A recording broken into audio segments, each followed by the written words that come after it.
Pinag-aaralan ng mga bangko ang pagpapababa sa limit ng pwedeng withdraw kada araw bilang bahagi ng pag-iingat laban sa ATM theft. Muli namang paalala sa pulisya sa publiko, inspeksyoning mabuti ang ATM bago gamitin para masigurong walang nakakabit ng mga kahina-hinalang aparato. Balitang hati ni Jam si Sante.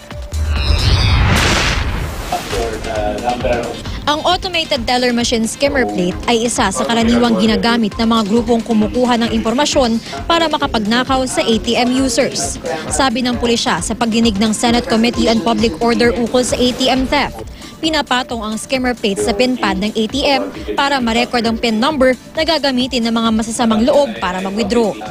Ayon sa Bangko Sentral ng Pilipinas, nasa 220 million pesos ang nawala sa mahigit 1,200 na kaso ng ATM theft sa bansa noong 2013. Mas mataas kumpara sa 175 million pesos na nawala sa halos 1,600 na kaso ng ATM theft noong 2012. Kaya ang mga bangko pinag-aaralan ng pagpapababa sa limit sa pwedeng i-withdraw sa bawat araw para bumaba rin ang pwedeng manakaw ng mga nasa likod ng modus. Well, let's say a bank has a 20,000 limit for a day, withdrawal limit. If I go there, I have a cloned card. I do a transaction starting at 11:30. Ubusin ko yun. I do a 20,000 withdrawal.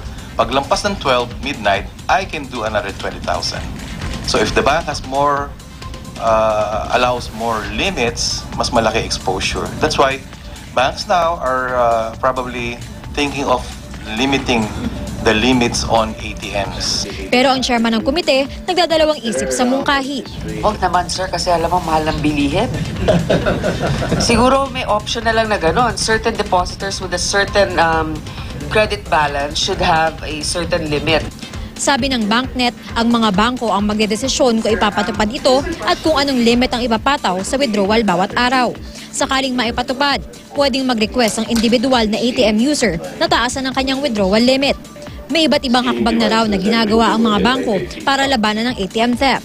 Ayon sa PNP, dapat inspeksyonin ng ATM users kung may ikinabit bang skimming devices di lamang sa pin pad, kundi sa iba pang bahagi tulad ng card reader o yung sinusuksukan ng inyong ATM card. Pagka wala pong ilaw yun, automatic, meron na pong nakalagay na skimming device dun sa entry slot ng isang ATM.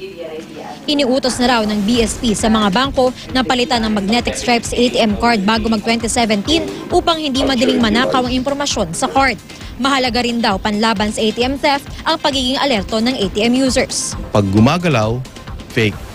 So you better check the ATMs, check the card reader, check the dispenser, check the pin pad, and check even yung mga lighting sa taas wherein some fraudsters naglalagay ng camera.